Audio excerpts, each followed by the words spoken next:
compared to a new wheel, how durable is this? This paint is more durable than the original. So I just bought new tires. New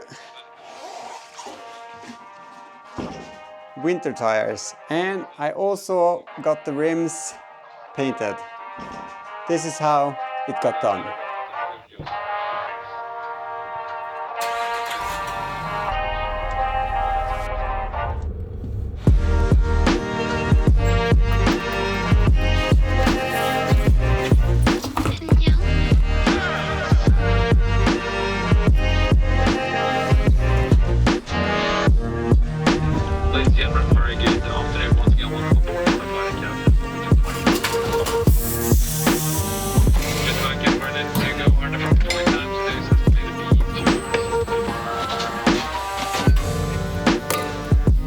Now, just over the road to Tusvik Gulak, and then we will see if they can do something with the rims or if they are too far gone. So, yeah, let's go there.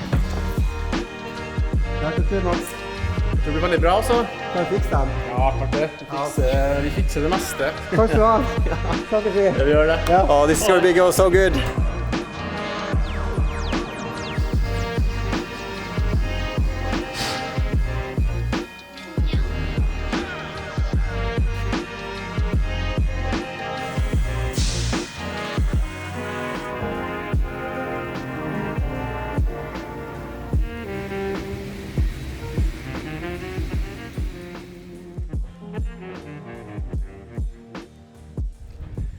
Okay, so a new beautiful day, and trailer is back on the Discovery because today I'm going to pick up my old but refurbished rims. So can't wait.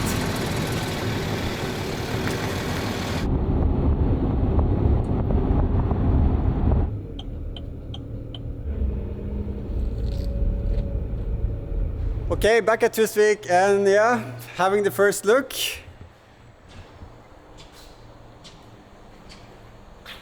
Very, very. It looks so good.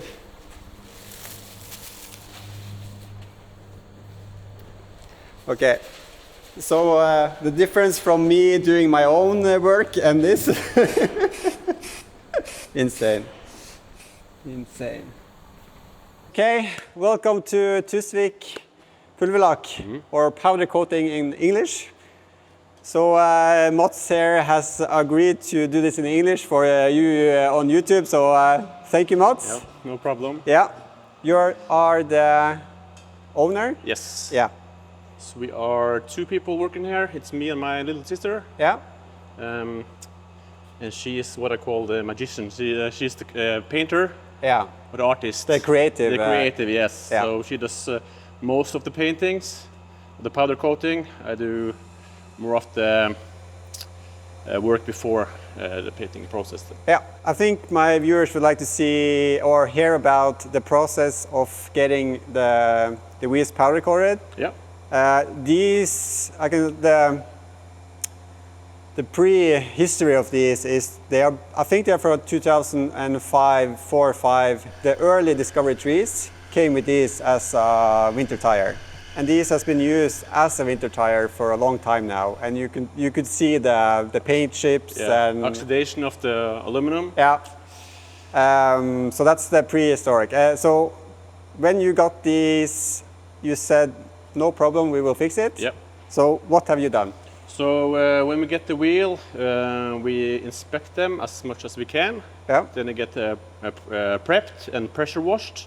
Yeah. Then we put them in our chemical strip tank, which chemically removes the old paint and primer. That process takes from 2 hours to 24 hours. It depends on the primer on the wheel, actually. So after that, we then pressure wash the wheel again. Then we can inspect the wheel much better. Then it's just bare metal.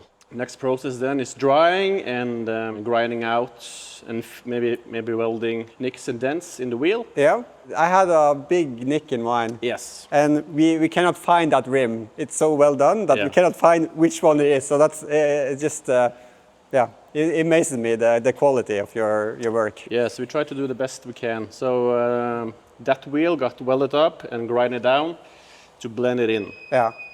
Okay, so after we grind the wheel, I fixed all the curb damage, and yeah, these wheels were very corroded. Yeah. Got a lot of pittings, so we try to do our best to smooth them out. Yeah. After that process, they get sandblasted. We have a special machine that blasts the perfect profile on the wheel to get adhesion for the paint. powder coat. Yeah. Yeah. So after wheel gets sandblasted, they are smooth and ready for the next process, which is we call it a degassing or outgas. So we heat up the wheels to about beyond 200 degrees. Yeah. And stay in there for 90 minutes. Yeah. So any leftover grease or anything will trapped air, salts, and the minerals get cooked out of the metal. Okay. To ensure a good end result. Yeah. After the wheel is degassed, we then start the painting process, and this one's got a layer of high build primer. Yeah. To fill all the corrosions. Because the pitting. Yeah. The pittings. Yeah. So we. So this has been primed with a high build primer. Then we applied the finish coating after that. Yeah. So this is the most durable powder coat we have. Yeah. Yeah. Yeah. So it's a textured black, and yeah, it looks so good. And we discussed it when I delivered the rims that the strongest you can have, because it's going to be on my overland truck and it's going to go off-roading as well. Jotun, you said. Yeah, this is Jotun Sahara series. Okay. Yeah. It's called Sahara. Yes. Okay. It is. That's put some pressure on me to go and test it out. So it's a textured powder coat, which also helps to maybe hide some of the imperfections. Do it help with the matte finish as well? Yeah. Because it breaks out the light. Because when I was at Laxal, if you go too matte on black, it becomes gray. Yeah. Yeah. It does. So that's my fear. But these looks really, really nice. So everything high gloss will reflect light better, and imperfections will be more visible. It's a primer and just a base coat. So this is there's no extra clear coat on this one. No. So it's 2 layers because this base coat is so hard and strong. Yeah. You don't need it. Okay. Good. Compared to a new wheel, how durable is this? This paint is more durable than the original. It should be. Yeah. Yeah. So, but the wheels originally from the factory do the same process as we do. So it's epoxy primer, a powder coat primer, and maybe a wet coat of base color on the new cars, and then it's an acrylic powder coat over. Okay. So it locks in the base coat. Yeah. So it's a mix between powder coat and traditional wet coat. Your customer base is private, but mainly B2B, so business customers. So there are people selling wheels. New car car dealerships. It's insurance. It's rental cars. Yeah. So you match. Yeah, you match, color paint match. Yeah. But it's like it's never possible to get 100% color match because of batches. The colors are made. Different batches may have different tones, and it's close enough. You will never see it on the wheel because it's so far apart. Yeah. But there's no limit to the wheels you can fix. Aluminum, steel. Is there something else? Magnesium. Magnesium. No, you can do all of them. Yeah. There's a different price tag on the magnesium wheels because they go through a similar kind of process, but it requires us to follow the steps much more closely, and it takes 4 times as long time. Those wheels. Yeah. Because of the chemicals we use, we want to ensure it's not attacking the magnesium, both the chemical stripper and the outgas process. Yeah. And we use a different primer on the magnesium wheels also. Oh, So, good. Yep. Yeah. But you do other work as well. I see some. Yeah, we do Cerakoting, which is it's a high temp ceramic paint, which can withstand from 1,000 degrees Celsius and above. So mainly headers, exhausts. Yeah. Yeah. Top covers on cars. Yeah. Or the engines. We mostly paint those with powder coating. Yeah. But if the customer wants some Cerakoted, we can do that, no problem. Yeah. Yes, you can use because it doesn't get that hot. No, we use Cerakote on mostly exhaust, manifolds, items that requires or are exposed for high temperatures. Yeah.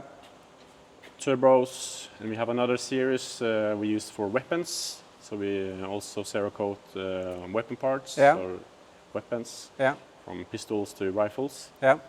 And now we started with thermal coating and non-slick coating on pistons for. Yeah, you showed me last time on the sides and also on the top. Yeah, really cool. It's an extra thermal barrier on the top, and it's a friction coating on the sides. Yeah. So it's cool. Mm-hmm. Yeah, really cool. You opened my eyes to what's actually possible. So I cannot thank you much. So I can't thank you enough for the work that you have done on the wheels. Yeah. So a set of 4 wheels, price? It's depends on the wheel size, but now it's for 4 wheels. It's 8,500 Norwegian kroners. Yeah, that's a good. Including the tax or VAT. VAT. Yeah, and I think that's good. That's a good price, cheap price. Yeah. It's the amount of work, putting it above, cleaning them, sand and painting them. It's I think it's well worth it, and the result, very nice. So, who are they going to call if they need some powder coating? They need to come to us. Yeah. Tusvik Pulverlakk. To the Tusvik Pulverlakk in Trondheim. So if you're in the area or the surrounding area, you know where to go. Yeah. Good. Thanks so much. No problem. Yeah. Now, with the wheels go be so good.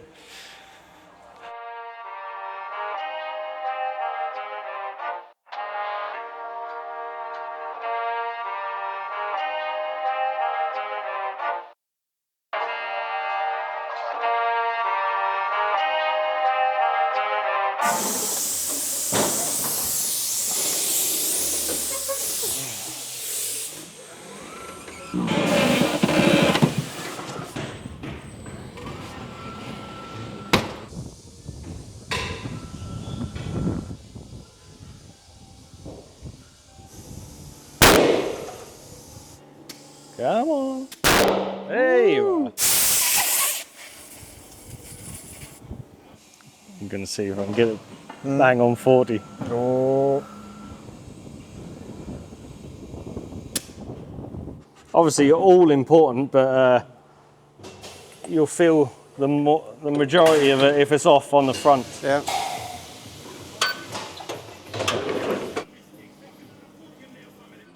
Ooh, nice. That will do for that one. Yeah, that will do. Yeah.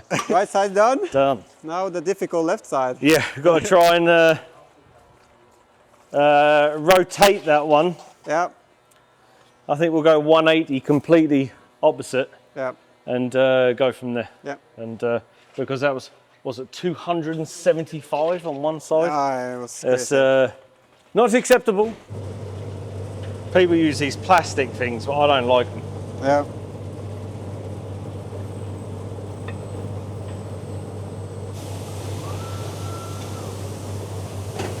The last rim. The last rim.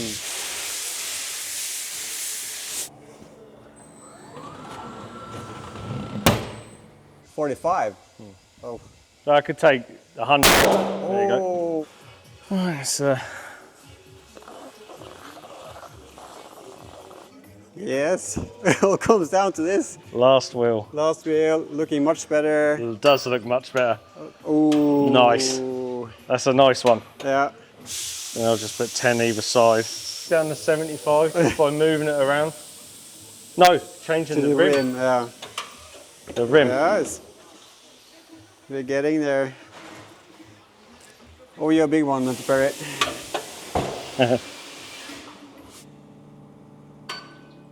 Ooh.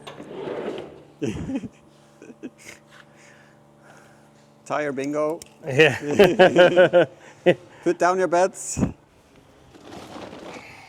Very nice. Looking good.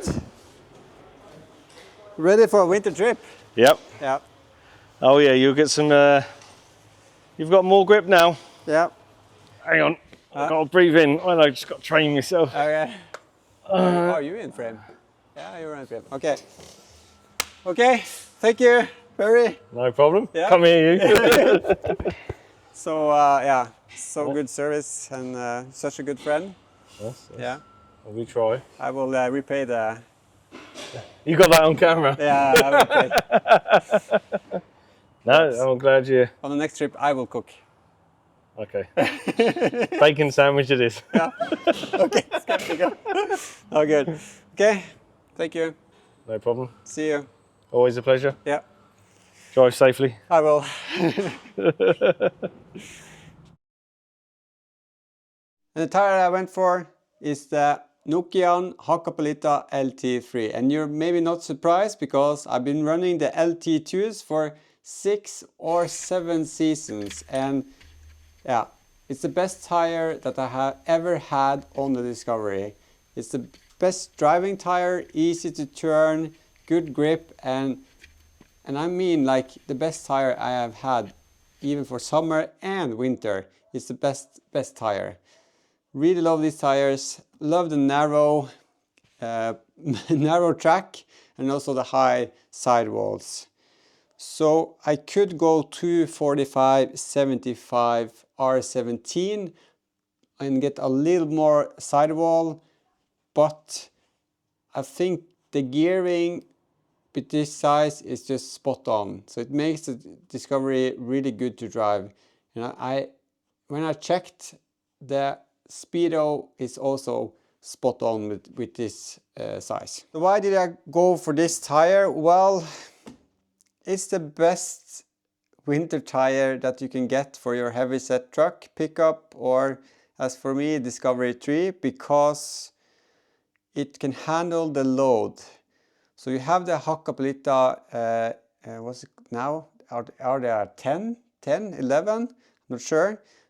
But the load rating on that isn't, I don't think it's good enough for Discovery 3, which is, when I'm set up, almost 3 tons. So you want to go with the LT3 series, and also the LT3 series is going to be better on durability. It's made for light trucks, so it will hold longer. It will be better off-road because it will handle stones and impacts, and that is due to the they call it aramid sidewalls, which is a compound used both in the military, I think, and in airplanes, which strengthen up the sidewall, the rubber on the sidewall. That also keeps the profile high profile, so it doesn't sink because of the weight of the truck. The compound itself is made for Arctic conditions, and it was strange when I picked up the tires and touched them. It's so sticky. It's yeah, almost like you get a layer with something on your fingers, but it's like super grippy. And this is a thing you need to know if you don't. For winter tires, proper Arctic winter tires, the compound is different from your AT tires or mud terrain or summer tire. So when the rubber gets cold, this will still stay soft and keep its grip features. The reason why I like the narrow path also is because of aquaplaning or snow slushy planing, if you like. With the chunky thread pattern on this, you get good drainage, and also with the narrow pattern, I haven't experienced proper aquaplaning with the LT2s. On earlier set of winter tires, which were 255 and 260, I believe, or 265, I have had aquaplaning on the Discovery 3. And on our drive home to up north, I was just doing 70, 80 in a 90 zone, and we got aquaplaning on this slush and going against the side railing on the road, and just before we hit, we got some grip on the side and I can pull in. And after that, I figured now it's the time to get some proper tires, and then was when I had the LT2 fitted, and I have never looked back. I did a lot of research before getting those. So on wet tarmac, it's better to have a bit harder tires that handles the weight. And where I live is changing condition all the time, and as the car is used as a daily, it's often driven on wet tarmac. And I also went for a studded. You cannot get a better tire than a proper Nordic Arctic winter studded tires. That's it. It's the best tire for the changing conditions, period. You can have a non-studded that is good in a little bit better than it is on certain conditions, but overall, if you want to be certain that you are safe in almost all conditions, studded winter is what you should get. You can get this tire in non-studded if you are in a country that don't allow studs. Speaking of studs, new type of studs, stainless steel. It's a new, never seen this before. It's a new type of stud. It's a 3-part star pattern. Yeah, it's going to be interesting to see it, but I really like the fact that they are golden stainless, so you don't have the rust issue that you can get. And we will see how long the studs will hold, and also how long they will stick in the tire. On older winter studded, you can see that you lose some studs after a while, because they rust, and also the road salt and the compound gets hard. You should never stand still and turn with a studded tire. You will rip the studs out, especially on hard surfaces like stone in your driveway, or on asphalt or concrete. So just be sure, always rolling when turning when you have studded tires. That's for you, my wife. Always roll. No, she does it now. I believe this to be the best tire you can get for your Discovery 3 for changing conditions, changing winter conditions from, like we see, -30 to +10 during the winter, depending on where I am, where I drive, going over mountain passes. It's all changing from, like I said, you can have -10 at certain point, and we drive 500 kilometers and we can have plus degrees when we come back south. So changing from proper winter roads, nice grip, getting warmer and warmer, slippy snow to ice. Yeah, it's just a great tire. It's just, you cannot fault it, right? You cannot fault it. And if you read the reviews, you won't get a bad one. If you get a bad one, then it's just maybe a production error or something. But yeah, I read some info about the Nokian, and half of the cost developing the tire from them goes into testing. So half of the cost for them is just testing. And if you see their test facilities, you know that they get tested properly and in proper Arctic conditions up in the north of Finland, I believe.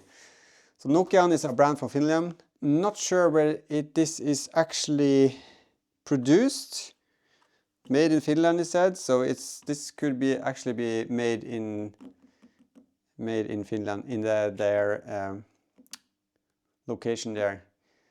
I know they have a location in North America, because there you can get the Nokian Outpost, I believe, which is not available in Norway anymore, which I think is bad, because I really wanted the Nokian Outpost on my Discovery. So I will see if I can get a pair from the States at some point. And then I'm going to use the same size 245/70 R78 because it's such a good drive. And as we go on trips, we usually drive a bit of distances and with ever-changing conditions, not that rough off-road. So yeah, I think that is going to be a good for just drivability and capabilities. The trust I have in the tire, never ever had an issue, no puncture at all. I think it's going to be a really good drive. I think that's it. I'm just going to say thank you so much for watching. I hope you have enjoyed this video and see that you can get your rims refurbished and repainted. Great job by Tusvik Pulverlakk, the powder coating firm. And thank you to Mats and his sister Camilla, which has done a really great job. It's a family company, so if you're in Trondheim or that area, be sure to check them out. They do a really good job. And also thank you to Perry and the guys at Via Nord. They were really nice letting me film and helping out with getting these tires fitted and removed before we got the painted rims. I'm really happy. I'm excited. I would like to show you on the car, but it's too early still in Norway. It's only 20th of September. I think we are going north in the second week of October. So if we do that, these will go on because then we will definitely see some snow up in the north of Sweden. So yeah. Okay, good. Hope you liked the video. Check out Patreon if you want to more info about going overland in Norway. If you're coming here, I usually answer one question on Instagram or on YouTube. Then I say go check out my Patreon, and if you become a Patreon, I will help you answer your questions if you're going overlanding in Norway. So it's a lot of different rules in Norway that you need to know that many doesn't.